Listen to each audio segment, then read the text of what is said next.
Welcome to It Takes Two. I am Christopher. I am one half of the It Takes Two crew. Blair's still out here. I think she's faking. Besides saying get well, Blair, tell her return to work. Right now, return to work, Blair, okay? Today we are going to review Married at First Sight, Season 17, Episode 15. A lot of things happen. I'm going to try to get y'all out of here in 30 minutes or less. That's my goal. Am I going to reach that goal? I have been in the past couple episodes, so I'm going to try to shoot for it this time. Make sure y'all subscribe, like, share, comment, thumbs up this video, please. Y'all ready? Let's get into this. So I just want to start off with Becca and Austin. They are visiting Austin's family, and you see some footage of them in museums. I just wanted to get them out the way because there wasn't a lot in the beginning of them, right? So Chloe and Michael wakes up, and Chloe joked around saying that she had like 4 panic attacks. I was like, what is this? While she was asleep, she said she had 4 panic attacks. Chloe goes into details about how she handles her panic attacks and that she only has them when she's sleeping or stressed. What are you stressed about, Chloe? I don't know. Maybe marrying a stranger? Marrying someone you don't know? One night you're sleeping by yourself. Next night you're sleeping with someone you don't know, don't have no foundation with. Yeah, I'll probably have double the panic attacks. But let's keep going. Chloe and Michael are getting ready to go on their honeymoon. She brings up the fact that she's a minimalist, and she wonders what is in all of Michael's bags. Michael had like 6 bags, 7, 8 bags. Michael apparently packed his whole closet, she said, right? So far, I think they are getting ready to go. Usually when the honeymoon, they go out the country with the group, but since they are on their own and Michael had a late marriage, I think they're going to another city in Colorado. We will revisit them later. So we are with Brennan and Emily, and they are doing this active listening exercise to rebuild the trust that Emily didn't know she broke. Ain't that crazy? Emily was like, I didn't know I broke the trust, but I guess we are here now. So they are using, I guess, a cutting board as a talking paddle. So Brennan said he cares about Emily a lot, and that is why he is fighting for the relationship. Let me stop right there. With these type of people, you don't waste having conversation with these type of people because their actions never matches up with their words. So the fact that Emily is even submitting herself to have this type of conversation is crazy to me. And because she's submitting herself to have these type of conversations, we have to submit ourselves to watch this conversation that happens a whole bunch of times. I care about you a lot. I like you a lot. I care about this relationship. That's why I'm fighting for it, right? He said losing Emily would suck. Emily said, I care about you a lot, but I feel like I'm losing myself along the way. Emily says she still gets very emotional because she cares, and she doesn't know if that's always healthy for her. Brennan says, let's not blur the lines between friendship and relationship. He said, we are friendly, but we are not overstepping anything. And that's what I'm talking about. Here's the thing. You let Brennan decide the rules and the regulations of how your friendship is going to go. And even when you do everything that he says, he still doesn't give you what you want. So what's the point? You did not sign up to be on Married at First Sight to be friends with this person. He decided, hey, let's be friends. And even when you decide to be friends and do things his way, you still don't get your way. So here's the thing. Emily said she feels like, hey, you don't treat me like a friend, though. You said we're friends, but you don't treat me like a friend. And he's like, shh, you sure you want to do this? And he kind of held up the paddle, the cutting board, as if he was going to do something with it. Because Emily's expressing herself. You said, let's not blur the lines between friendship and relationship. I say, hey, but you don't really treat me like a friend either. At first, you wasn't treating me like a wife.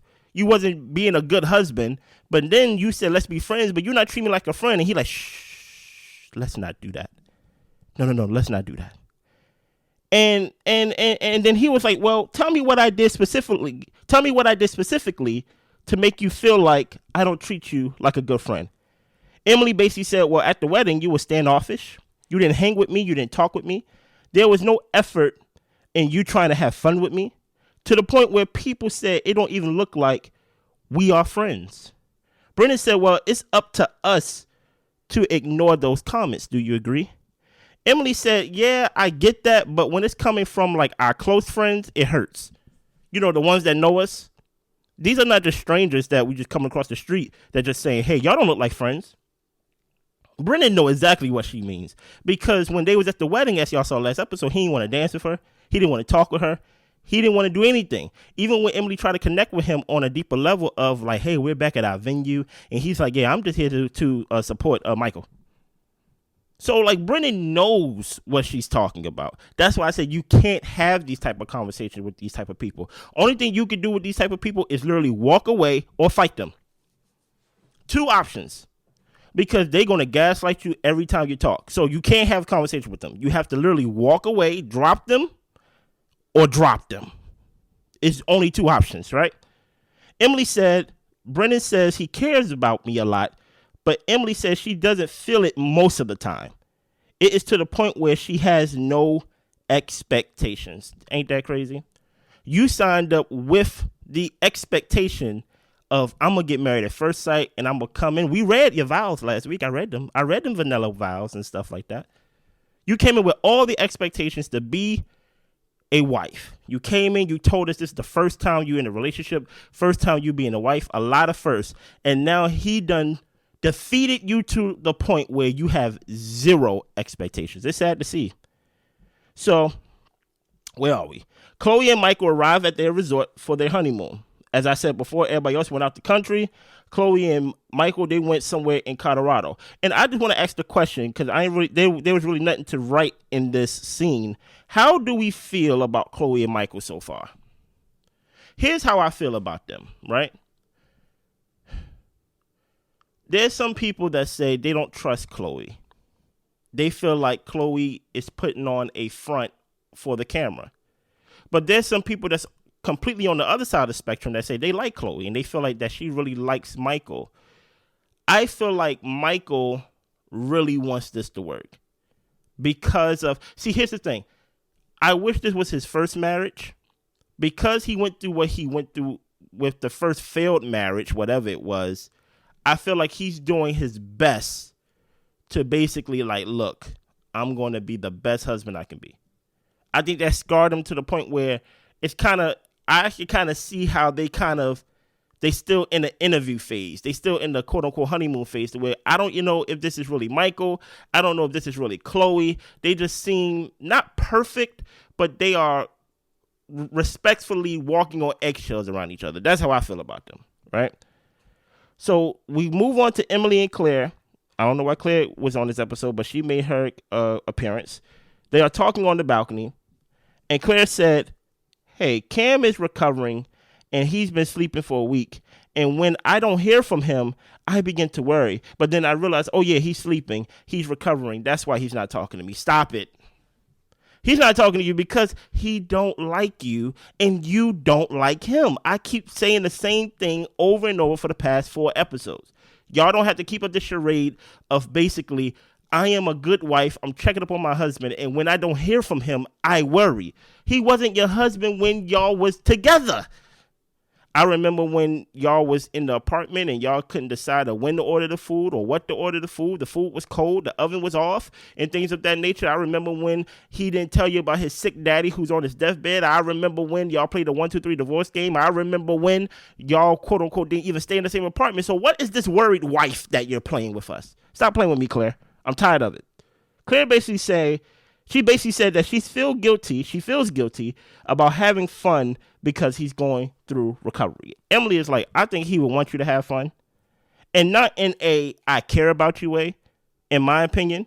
I think he just wants her to do her as she was doing already while she was with him. And this is not me defending Cam. I don't like Cam. I think he's weird, as I say every episode. But Emily is basically saying, look, girl, we done heard the whole thing about Cam not being here, his heart hurt, his chest hurt, and things of that nature. I think he would want you to just do you. You don't have to basically be like, oh my goodness, I don't want to basically go through this experiment without him because I'm thinking about him. Emily is like, look, we done heard it. And I agree. Emily and Claire starts to talk about Emily's relationship now. Claire said she feels like Brennan is treating Emily bad and that he shuts her up whenever she tries to express herself. Emily is saying she doesn't know what to do, but she's not giving up. And for once, I agree with Claire. Even though Claire doesn't practice what she preaches and things of that nature, anybody can see that, hey, the way Brennan treats you is not good. This goes back to the whole point that Emily was saying about what people were saying at the wedding. That, hey, he don't treat you like a friend. How does he say, let's be friends? How does someone say, let's be friends, but don't treat you friendly? Who's not kind, who's not nice? And Claire is basically saying, hey, every time you try to express yourself, he shuts you up. He dictates how you should feel, never how you should feel. Emily is like, hey, I'm thinking this would be a time for me to talk to Dr. Pia, for me to get things off my chest and things like that. And I'm literally like, I don't know what I should say. We see that as she talked to her friend, I think her name is Mackenzie or something like that. It's crazy, right? But she said she's not giving up. And that's also another thing I want to talk about. When you've never been in a relationship, right, you kind of romanticize it.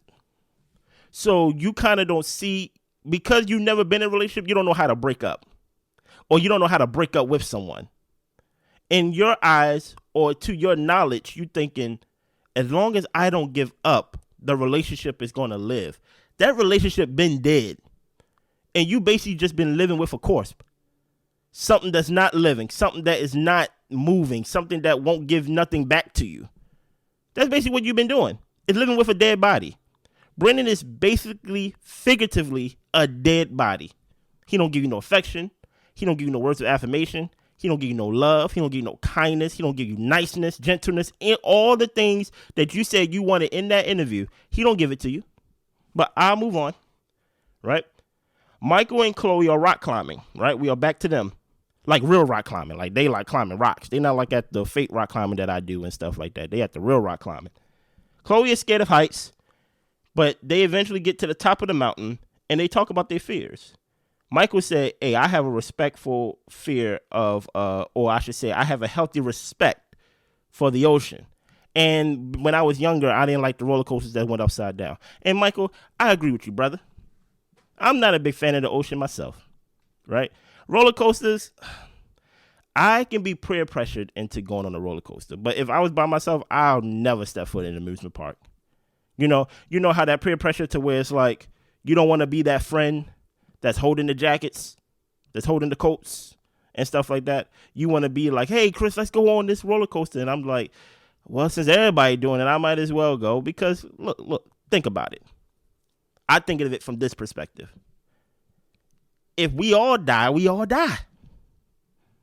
And if they die and I'm the only one alive, I'm left with the grief. So I might as well, if they going to go, I'm going to go with them. You get what I'm saying? I'm a true friend, right?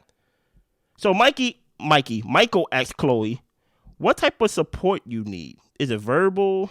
Is it more affirmative? Is it actions and things like that? She said she needs help not being so independent.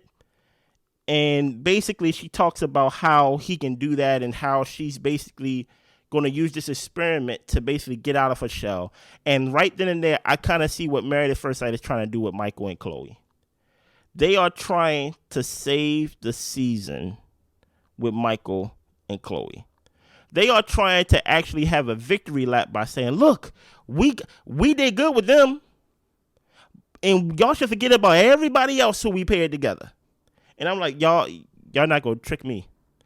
This season is so bad that even Michael and Chloe, a successful relationship, if they make it, can't save this season. So we get back to Emily. She says we about to meet with Pastor Kyle, right?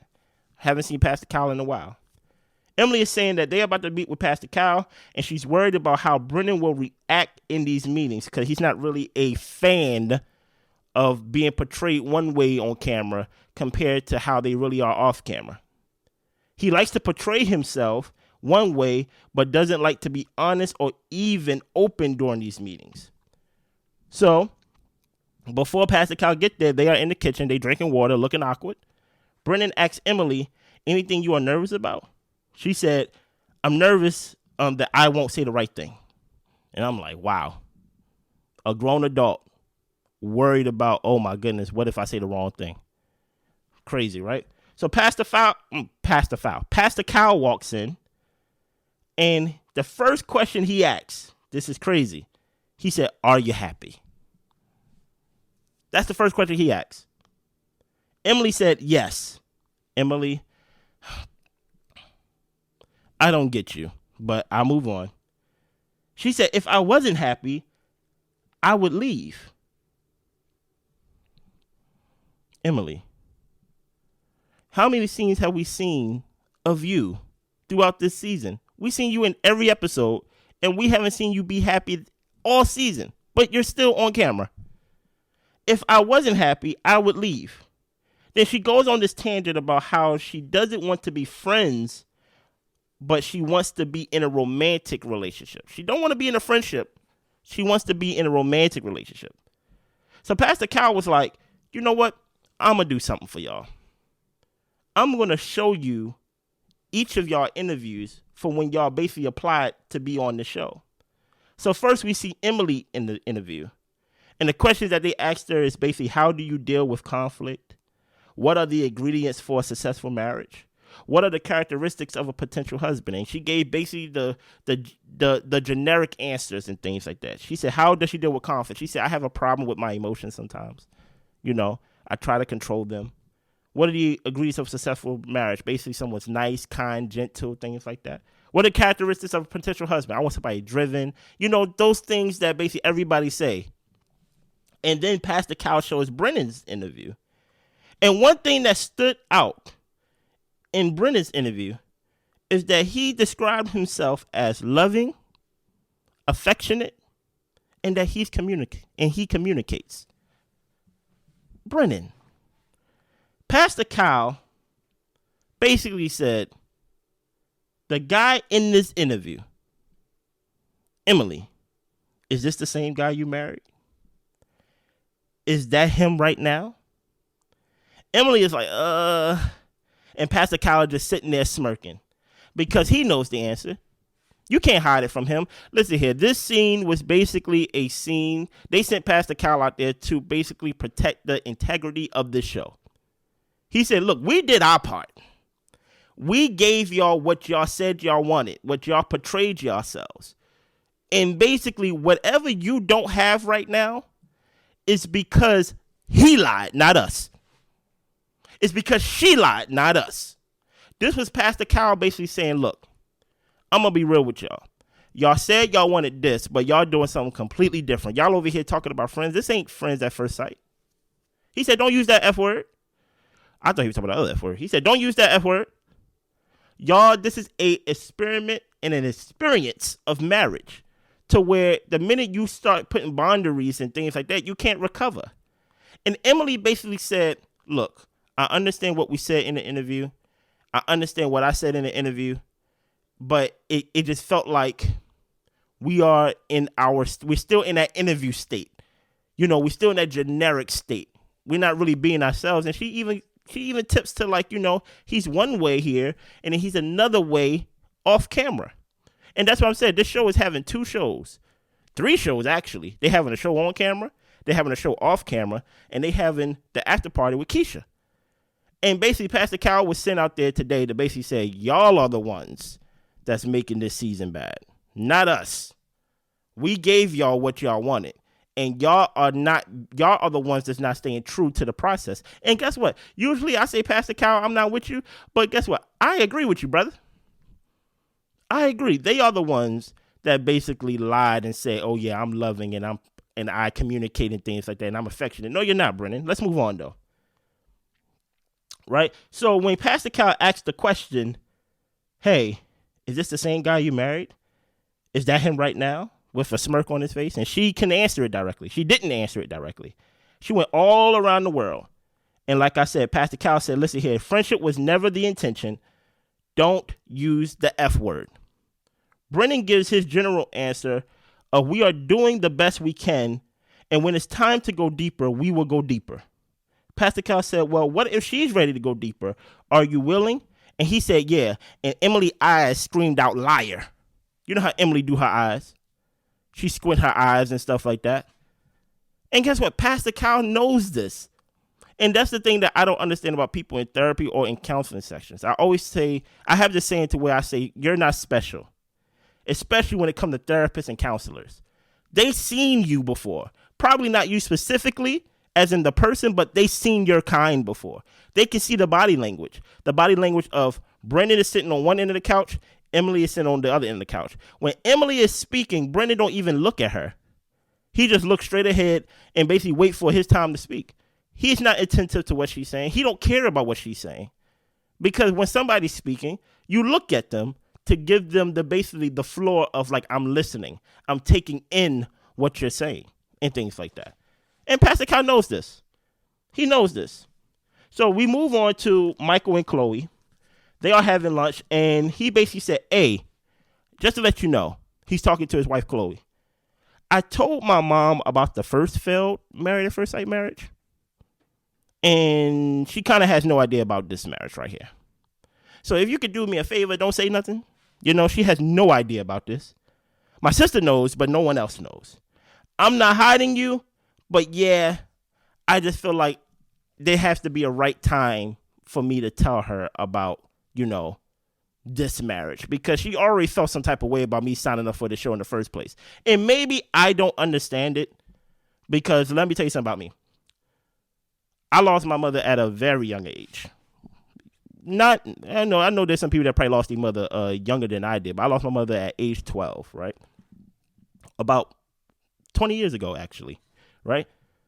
So I don't really understand the whole apprehension of not telling your mom something because she's going to react a certain way. I'm pretty tall. My mother was not. My mother was probably like 5'5", maybe. You know what I mean? So I don't understand the whole don't tell mom because she won't accept it. I never had that experiment or that experience, that personal experience. So him not telling his mom, I just don't understand it. Because I'm like, you're a grown man. My mother's 5'4". If she was alive today, I'm not 5'4". I'm very tall. So the idea of me being scared of my mom, I just don't understand that. And especially as a grown man, I'm like, yo, tell your mom you already signed up for the show. You might as well just tell her about Chloe, especially if y'all actually went through with the marriage. You might as well just tell her. But I digress. So Becca and Austin, they are back home. And they are basically talking about their trip. And basically they talking about Dr. P is supposed to visit them tomorrow, right? And Austin is like, hey, Dr. P is meeting with us, and is there any bombs you going to drop on me? Like, are you going to expose me a little bit? And she's like, maybe. He said, okay, let me tell myself now. Yeah, I know the physical intimacy is still an issue, but Becca, we didn't have the time while we was out. We went to visit my family and things like that. We just didn't have the time to focus on the physical intimacy. Becca said, well, you make time. Dr. P told us, like, you make time for it. He's like, well, when could we have made time? We were in Philly, and, we had 2 cats around, and, I'm allergic and things like that. And my lungs started to close up. Everybody with these health issues on this season. What's going on? You got Cam with his chest hurting. Austin over here using cats as an excuse not to sleep with his wife. What's going on with these guys this season, man? Right? Emily tells us that she's running out of ideas of how to separate this from being a friendship and a romantic relationship. And she's tired of being rejected. And immediately, the next scene is Michael and Chloe. They are at the spa, and they are both getting massages. And then at the end of it, Michael gives Chloe a massage. I felt like production kind of threw shade at Austin right there. Right there, you have one guy basically saying, I couldn't focus on physical intimacy. I didn't have the time because there was cats. We was in my parents' house and things like that. And, I'm allergic, and my nasal passage was closing up. And Michael having been married for 48, 72 hours, and they already doing practices. They already doing practices of intimacy. Austin, I don't know what your problem is, buddy. Let me tell you something about it. Even when you go to your parents' house, like I said, I don't get it. My mother died when I was 12. My father died before I was 30. You get what I'm saying? So I don't even understand this whole thing. But whenever me and my wife Blair goes out and things like that, I make it a intention that, oh yeah, we go get a hotel room. Oh yeah, we go stay with family for the first couple days, but then we go and skedaddle on our own and do our own thing, because that's intentions. I like her, she likes me. You get what I'm saying? So it's very weird that Austin is blaming things on cats in his mama's house, where before they went to his mama's house or his family's house, they had a whole apartment to themselves. I digress. I'm tired of Austin, right? So Emily video chats with her friend Mackenzie. I mentioned Mackenzie earlier in this episode. Mackenzie said, I'm having a hard time understanding Brennan. He doesn't make sense. Emily thinks they have the same characteristics. Emily, stop defending this guy. Even last episode, she said, I know me and Brennan have chemistry. You don't know anything. This is your first relationship. You don't know nothing about nothing, actually. So that's when Emily starts to go into detail about whenever they meet with Dr. Pia and how the last meeting that they was in, I've learned that I broke his trust. Emily. Mackenzie said he's a master manipulator. He is a master manipulator. And Emily, you need to stick up for yourself. Emily says, yes, I know I need to stick up for myself, but I don't really know what my boundaries are. I allow him to state his boundaries, and his boundaries is basically anything that will make us close, I want to do the opposite of. You already allow him to set the stage and the rules, and now you're basically stuck in a position where you just got to follow them. She said, I don't really know what my boundaries are. Mackenzie basically said, look here, girl. I support whatever decision you make, but I would run for the hills. And Mackenzie is 100% right. She said something. She said, you make it seem like someone kidnapped you, Brennan, and told you have to be with this person. You willingly signed up to be on this show. So I don't even understand why you're not really cooperating with the process. It's crazy. But Emily, I think you should listen to your friends. If you ain't gonna listen to me, and if you ain't gonna listen to other people who review the show, if you ain't gonna listen to the community that comments on the show, listen to your friend. We've been told you to run. Run, Emily, right? Let's move on. We almost done. So Dr. Pia meets with Becca and Austin.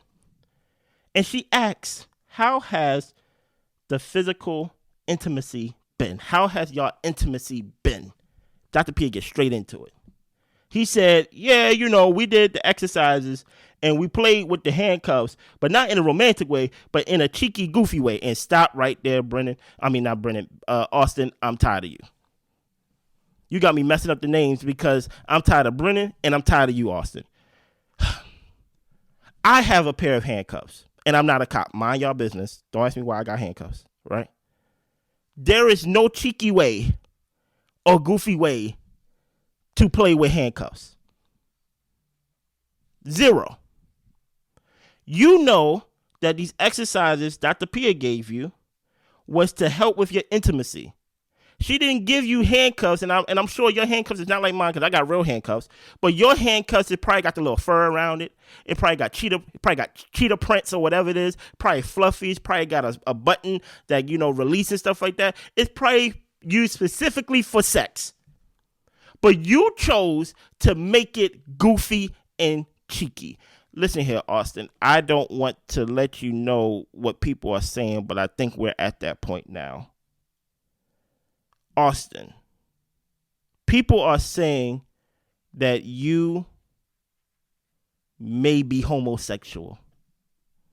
Not in a bad way, but in a way to where you're not being honest with Becca. In a way they're saying that you're saying that they are saying that you may be one way while portraying another way. They are even saying things across the line of you may even have a micro penis. This is what people are saying about you, Austin. Because you have done everything in your power to try not to have sex with this woman. It's beyond the fact that we don't think you like her. I'm off that. It's to the point to where it's like, hey, Austin, what is it? Because it's beyond you don't like her. It's beyond It's now getting to scary territory. She gave you exercises to do with things, to play with some handcuffs in a romantic way. You chose to be goofy. You chose to be in a cheeky way. I guess you tied her to the bedpost and then you ran out the house. I don't know what you did. He said he think he got better at initiating things. Dr. Pia looked at Becca and said, I don't think like you believe him. You get what I'm saying? Becca said the intimacy halted on the trip. And that's where she really had a problem. She said, look, we was making little steps before we left for the trip. But then, when the trip happened, everything stopped. Austin said, well, my lungs closed up and, the cats and stuff, making excuses. Dr. Pia asks about PDA around the family. Dr. Pia begins to give them exercises for them to do more. Basically, to initiate intimacy, for them to basically, hey, how about y'all need to work on y'all transparency? Y'all need to work on being open. Y'all need to work on things. And I'm like, this is where I stopped taking notes. I said, Dr. Pia, there comes a point to where they can't be more vulnerable than one allows. They can't be more transparent than one allows. Becca don't want that. Becca wants sex. She wants to be smutted. She wants him to basically be on top of her. She wants sex to validate their marriage. It's not about conversations. It's not about holding hands. All of that is cool if it leads to what Becca ultimately wants, and she wants to be power driver by Austin. And I don't think Austin wants to do that. I don't think he's capable of doing it. Now it's to the point where we are questioning your capability. That's what Becca wants. Becca wants sex, right? So we move on. I guess we end the night with Michael and Chloe, right? They are having dinner. Chloe begins to talk about how she's been single for a long time. And at the time, she's emotionally overwhelmed. Because she's been single for a long time, and now she's sitting down having dinner with Michael on the last night before they get into the real world of being married and things like that. She's like, I'm feeling overwhelmed. She said, tomorrow, reality hits, and that is absolutely terrifying. And she begins to cry. Michael is like, hey, look, I'm just trying to be supportive. You know what's best for you. Act in your best interest first. And trust that I trust you. Basically, put yourself first. That makes her very emotional, but in a happy way. She's talking to us in the confessional. She's like, basically like, who is this guy that would tell me to be more selfish? I need to learn to be more selfish. And he's basically saying, think of you first. And then they hug, and then they give a genuine kiss on the lips to each other, and that's how we end the show. It's so funny how they put the scenes of Michael and Chloe right after a scene of Becca and Austin. That's like already they haven't been married for no longer than 3 days, and you could already see the practices of intimacy between Chloe and Michael. Hugging, massages, kissing, words of affirmation. It's like these guys are weird. I don't know where they got these guys from. In the comments below, let me know what y'all thought about the episode. Let me know what y'all think of Austin. Put it in the comments before. I heard it all. I heard micro penis. I heard that he plays for the other team. I heard that he's a virgin. I heard he don't like Becca. It's to the point where now people are just unloading on what they think Austin is, because he's actually intentionally, he's doing more of the intentions of trying not to have sex than have sex. There's some people that just mistakenly fall into sex, but he's purposely not having sex with his wife, which is wild. Let me know what y'all think. Don't forget to subscribe. Y'all be good.